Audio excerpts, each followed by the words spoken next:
Welcome back to the Fifth Star. I'm Jamie. And I'm Albert. And this is a podcast where we're trying to find our next 5-star movie. And when we find that movie, this podcast will go off the air. So in this episode, we are reviewing September 5, which was nominated for Best Original Screenplay last year. This is one of the ones that we didn't get to see until just now. But it is basically telling the story about the 1972 Munich Olympic Games, where there was a hostage crisis, and that it is all told from the perspective of the ABC broadcast team. So we will first try to guess what we think each other gave it. So Jamie, I think you gave this a 4.0 out of 5 stars. Woo! What do you think I gave the movie? I'm torn between a 3 and a 3.5. Okay. This OCD is bothering me. Let's say it's like a 4.6. 4.6. Yeah, right in there. Let's say a 3.1. I'll just go 3.0. 3.0 for you. 3.0. Every time I guess that you give it a 3.0, though, I feel like it's a cop-out. All right, well, we'll first give our initial spoiler-free thoughts, and then we will reveal our scores. So, Jamie, what did you think of September 5? It was very interesting. I always like based on a true story movies because it's like, whoa, this is a real thing that actually happened that I am unfamiliar with. Did you know any of this story? I barely knew any of it. I knew it happened, but I didn't really know any of the details. Oh, you did know it happened then? Yeah. Okay. It's also very interesting just seeing how the Olympics was working back then. A lot of it is still kind of similar. Yeah. Yeah. I mean, the fun fact, I think, is that you actually worked in Olympic broadcast, right? Yes. So I worked at the Tokyo 2020. It was 2021, but they called it 2020. And then the Paris 2024. But I was just like a behind the scenes archive person. I'm not on the scene like this movie where you're like, camera 1, camera 2.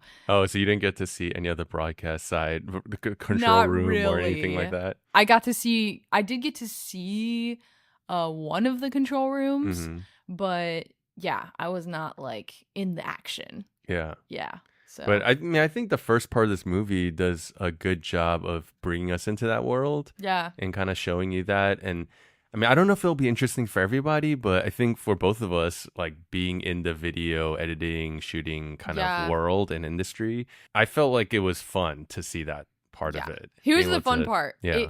They used a lot of the terminology that we had to use as archivists, where so for instance, they don't call it the audience, they call it spectators. We had to tag that. And then when he was like, we're looking for emotions.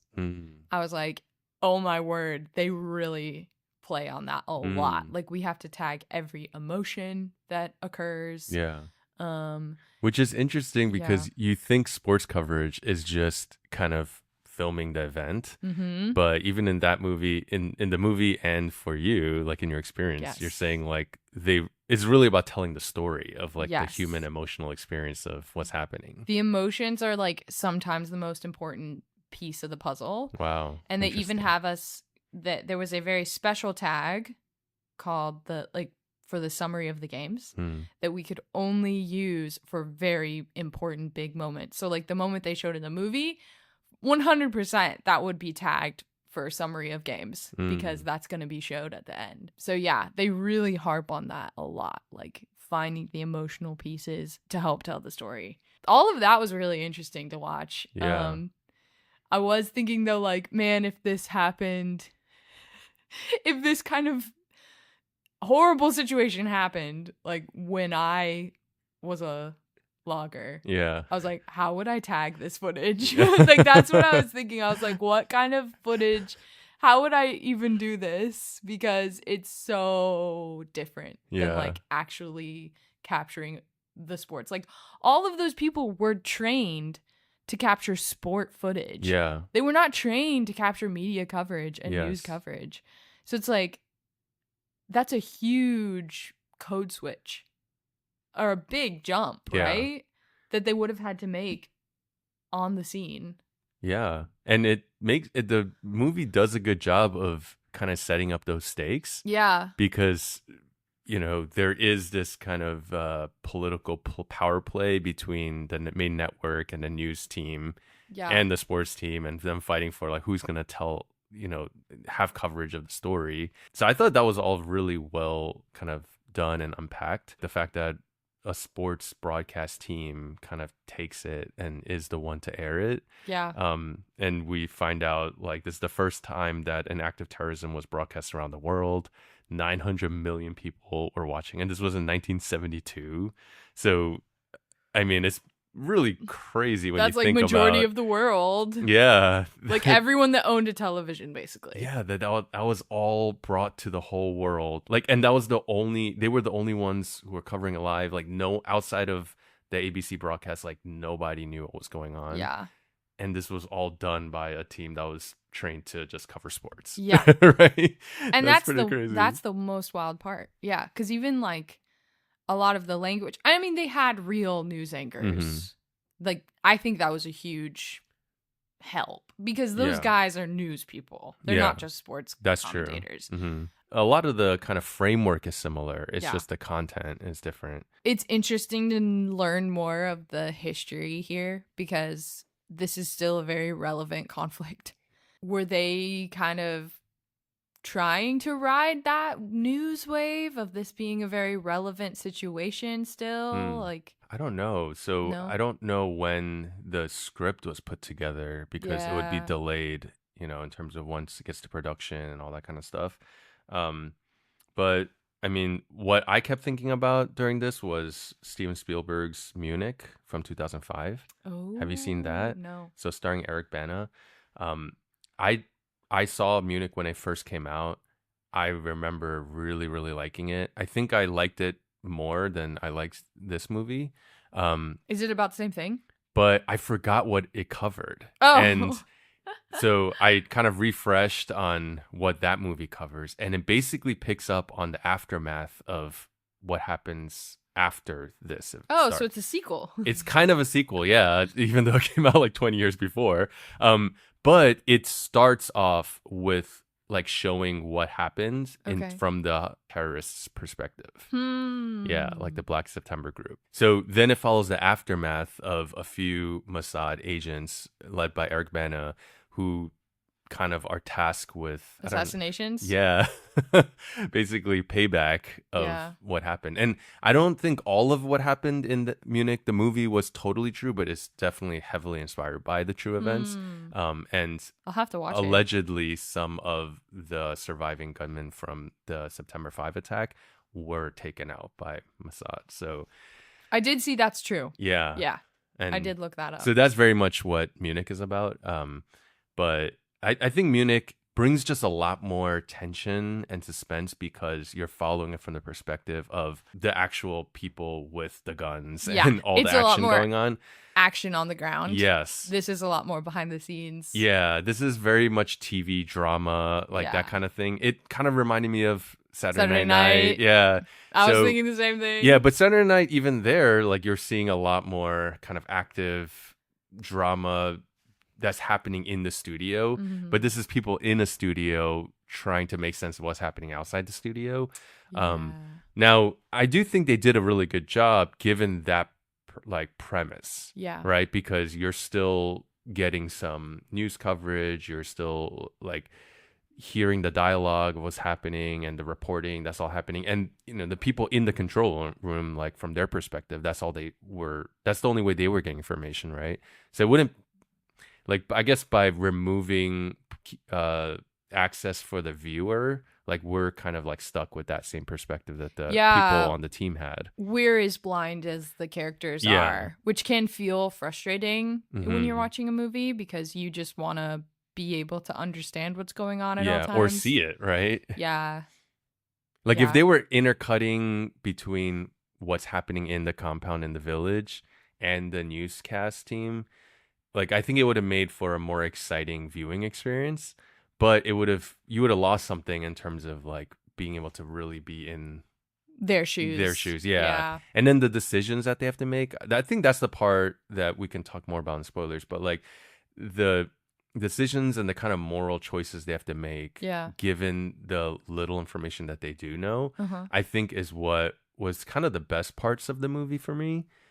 Where it was like, oh man, like what would I do in that situation? Like what would I choose to do and say or not say, right? And I was thinking too, I mean, it's a chamber film, which is really cool because those are really hard to do. And I think it was a risk to like not cut out of the studio. But at the same time, it worked, I think, with what you were saying about the choices that they had to make, the choices they were faced with based on the knowledge that they knew. Those choices wouldn't have been as strong, if we had known everything. Which I didn't know the full story going into this movie. I think if I knew how it all ended, or if I had looked it up, the movie would have felt very anticlimactic at the end. I agree. I think the less you know about these events, the better, because everything's unfolding and you're kind of like along for the ride. And that was very much like my viewing experience too. Now, I do think it was really interesting. It turns out all of the live video footage are actually the original broadcast footage that they cut in. So they had to. Yeah, they had it all. They had to use it. Yeah, I know. But it was so well and seamlessly done that it made me wonder, like, oh, is any of this kind of stuff that they added, like reshot and made it look like it was the old stuff, you know? Because it just seems so perfect, like the kinds of different shots that they're getting, and you know, even maybe some of the stuff they didn't air, like was stuff that they still had recorded and that maybe they didn't air, but they were looking at in the control room, and they might have still used that stuff too. Like that's pretty interesting. Now, the only Oscar nomination it got was for original screenplay. The other nominees, just to remind us, was The Brutalist, A Real Pain, The Substance, and Nora, which was the one that won it. So what do you think? Do you think after watching September 5 that it deserved the Oscar nom? Do you think it deserved to win, potentially? I don't know. I think the writing wasn't bad, but it wasn't mind-blowing either. Yeah. It was very straightforward. But I did really like there was one line towards the beginning of the movie that I thought was kind of profound. Just the question of whose story is this? And should we be able to take complete ownership of someone else's story, especially when it's like personal, when people's lives are involved? So I think asking that question is something that every journalist should be asking. And maybe that's a very old concept for journalists, but since I'm not one, it was kind of a new thought for me. Yeah, and in the world of kind of TV broadcast, live news, you know, it kind of adds another spin to it, because those decisions are happening like in the moment as things are unfolding. You know, it's not like you're reporting and writing, working on a piece over a few weeks and then it makes me question too, like now that we have access to being able to film things or literally broadcast things from our phones, kind of asking that same question of like, whose story are we telling? Are we telling our own story truly, or are we like telling someone else's? Yeah, I think I agree with you. The screenplay was pretty straightforward. I think they still did a good job with the fact that it was all being told just from the perspective of the control room, and you know, it had to lean very heavy into the dialogue and them using the walkie-talkies and all that kind of stuff. Like, I thought they did a good job of there being a lot of exposition, but didn't always feel like people were just trying to exposit, you know? Like, so I thought that was pretty well done. I wasn't bored. Yeah. And I also think the fact that a couple times throughout the movie, like you were just talking about, and a couple other themes, like they do still take moments to elevate it to some broader kind of themes and questions. And so I thought that was also well done. So I think it was deserving of an Oscar nom, but you know, looking at the list, I kind of feel like it might have been the weakest screenplay of all of these. Yeah, I mean, I don't know if you want to get into score reveal. Yeah, sure. And then we can Wait, talk but more. Okay. does this mean you've officially watched all the Oscar movies? Is this the last one? I think this is all the Oscar nominated narratives except for the shorts. I still don't think I've finished all of the documentaries. Dang, still, that's an accomplishment. But yeah, I think this was the last one of the narratives on my list. Yay, well done out there. Yeah, so, all right, well, you guessed I would give it a 3.0, and I give it a 3.5. I'm gonna guess you almost sound like you gave it a 3.0. Oh, man, I'm surprised. I know. I thought about giving it a 3.5 Yeah. because I was like, it was good. I will not say this was a bad movie at all. But I think in terms of rewatchability, probably will never watch it again. Yeah. Like, as I was watching it, I just realized it wasn't mind-blowing at any point. And then the ending was kind of, like, quick. Yeah. Okay, so getting into spoilers, you didn't know how it was going to end. Yeah. And I didn't either. And I think that actually... Oh, you didn't, even though you saw Munich? Yeah, so I had forgotten how the thing ended. Wow. And so when they first announced that, you know, like everyone's okay, I thought that could have been what actually happened. I immediately was like, this is a false victory. Yeah. It has to be. I guess when everyone's, you know, drinking beers to celebrate, you know, it's a false victory. I was like, something bad's about to happen, but I didn't think it was going to be that bad. Yeah. And that quick. Like, it's just like suddenly they get the information that all the hostages are dead. And then everybody is kind of sad, brokenhearted about it. And then the movie kind of just ends. And I don't know. It does leave you sitting with kind of just a sad taste in your mouth. Yeah. But at the same time, I kind of felt like I didn't really gain anything from the movie. Like, the characters don't really change. The choices don't really have consequences. Yeah. So when you have the Jeff Mason character, you know, he's faced with the decision of, okay, there are some initial reports of people saying that all the hostages got free. But then you have someone else who's the Marv character. He's saying, you know, you got to wait on confirmation. Yeah. But then Jeff ends up just going ahead with it. And he ends up being profoundly wrong.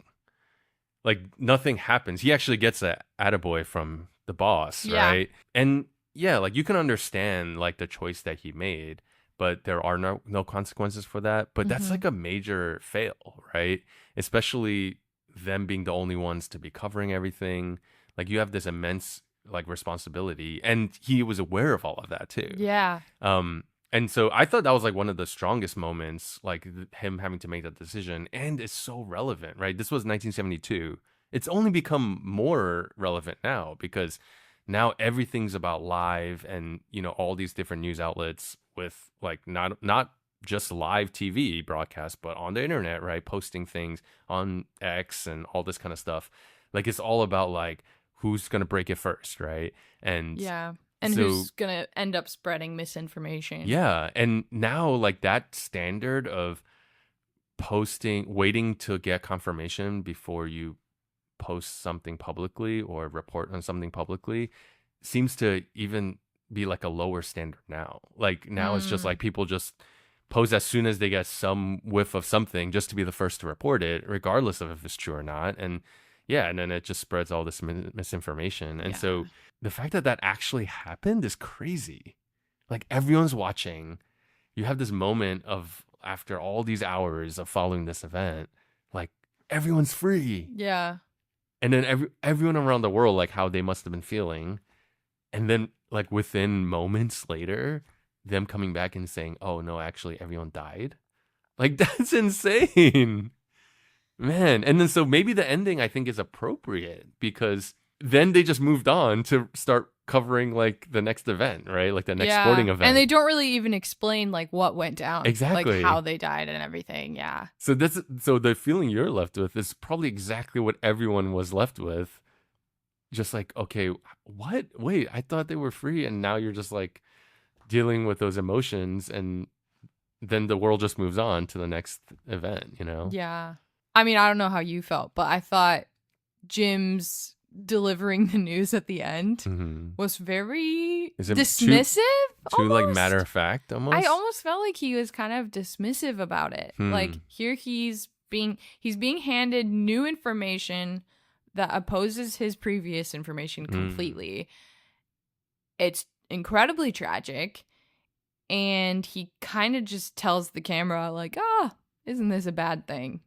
Like, too bad.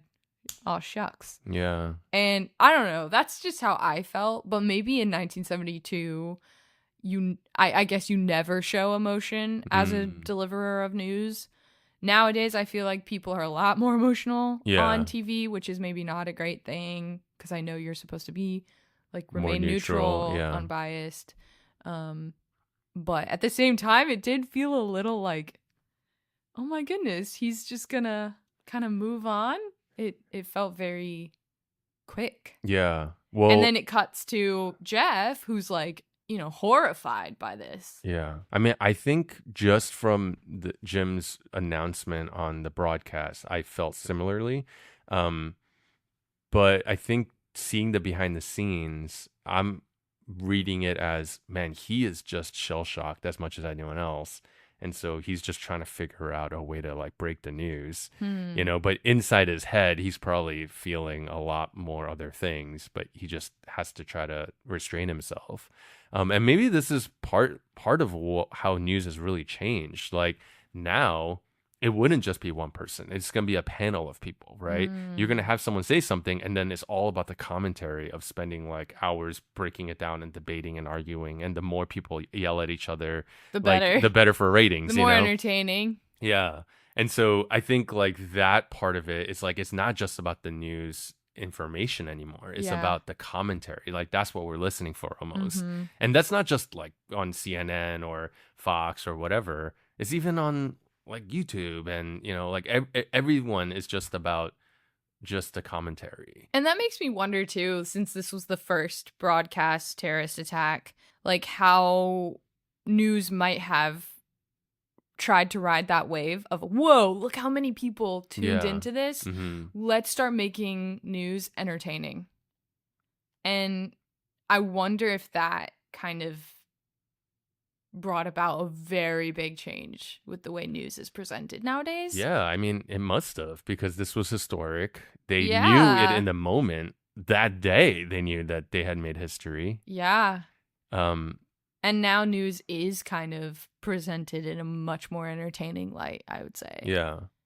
And I think that's why the fact that the movie ends with those kind of epilogue statements, but the very last one that hangs there is 900 million people watched that broadcast. Yeah. Right? And it does, I mean, I think the movie kind of touches on this throughout too, is you're wanting to be a responsible journalist, but at the same time, you're aware that you're in the entertainment business in some way, and you need viewers, for sponsors and all that. Yeah, like there's the one conversation that happens where it's like, are we going to, the first time they cut to the live footage of the balcony, it's like, we don't know, the deadline's going to happen. Is a terrorist going to bring a hostage out and like kill them on live TV?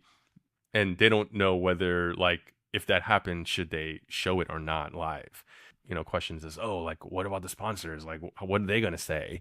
And then the response is, well, everyone's going to be watching, so they're not going to care. And so, there's this whole element of news, and I guess just broadcast stuff in general is like, how, like, should the fact that more people are going to watch matter? And it shouldn't, right? Like, shouldn't you just try to tell the story as faithfully as you can in the most respectful way you can? I think that was kind of the Marvin character's role. Is the Marvin character was trying to be more pure storytelling. Okay.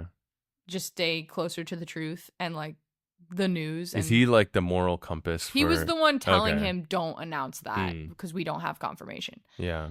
And the other two characters almost felt like it was more about being entertaining. Yeah. And then Like, Jeff, I guess his change is at the end realizing like, oh, when I jumped the gun, it was because I had turned it into a competition rather than like, this is real life. We're dealing with real people. yeah.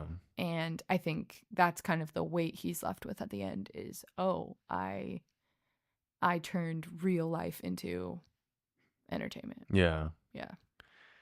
Yeah. I mean, Maybe I'm reading into it. no. I think that's very much what the screenplay is trying to do. Mm-hmm. And so, even though this is a retelling of something that happened in 1972, Yeah. it's crazy that it's just even more relevant now. Yeah. I think that's what makes the story work. It doesn't feel like a dated story. I'm like, why are we, watching this movie that's like retelling an event from the 70s, Mm-hmm. but it feels very relevant. Yeah. Because everything has just been ratcheted up like 1,000-fold, right?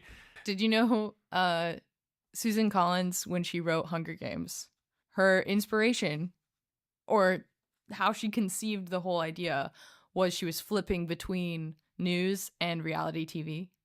Oh, interesting. And she was seeing like the pattern of how like news is or even just war is entertaining and like people will tune in. Yeah. And so that's like what spawned the Hunger Games for her. That's really interesting, I think. And because it's not just about entertainment, it's the fact that human beings have this weird affinity to be drawn to like disaster, right? And conflict, yeah. Yeah, it's the reason why, like, what is the only time that we usually tune into like the Weather Channel? It's when it's like natural disasters, right? True. And we want to see intense flooding. We want to see like the tornadoes that have like destroyed and flattened all these houses, right? Like, why? These are real people. You can't look away from a car accident. Exactly. And what is that in us? And so when the broadcast team knows that, like you could imagine a news or a weather station that says, you know what, we're going to respect the privacy of the people who've lost their livelihoods, their homes, their lives, right? And not show that stuff. And, just show maps, of the weather storms and cells, and just show the clouds and light thunderstorms and, but that network probably goes out of business because they're not getting the eyeballs, right?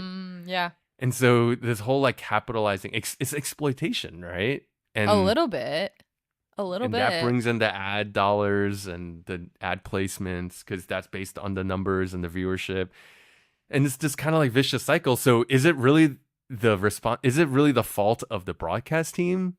Is it not just us then who's responsible for like forcing their hand? Like if people did not watch and turned away from that kind of stuff, if 900 million people didn't tune in, to see the potential of like hostages get shot on live TV, like maybe it would have changed the way we like tell our news, right? Because it's such a fine line though, because I think it is important to remain informed about what's going on in the world. At the same time, we don't want to turn it into entertainment. Like, but why is it that when we're tuned into CNN 24/7 when there's peace to stay informed about the good things that are happening, but when there's like smoke rising from cities, right? Or bombs being dropped. I mean, because fear is a huge motivator.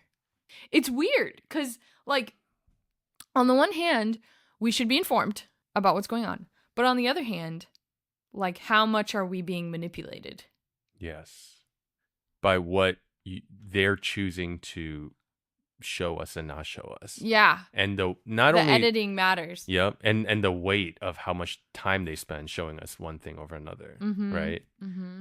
Yeah, and the commentary is generally not like, don't worry, everyone should just relax and we don't have to be scared, this is what's happening, but it's under control. It tends towards what's going on? Oh my gosh, can you imagine? Can you believe what's happening? Like, and so it tends towards like causing more anxiety and tapping more into the fear, right? It's relevant. I think that's what I appreciated most about it. So. Okay. I was going to guess you gave it 3.2, but. Well, yeah, I was I was in between a 3 and a 3.5, so you were Okay. close. Yeah. Okay. But anyway, let us know if you saw September 5 and what you thought. And you can follow us on YouTube, Spotify, Letterboxd, or Apple Podcasts. Okay. And next week, the plan is for us to review The Materialists. Yes! Yes. Which was supposed to be this episode, but I messed up and bought a movie ticket and totally forgot to go to the movie. So, which has Jamie, never happened before. I am going to publicly apologize to you for dropping the ball. It's okay. I've dropped the ball so many times. So that's the plan. Next week, Materialists. So if you get a chance to watch that and join us next week for our 5th star.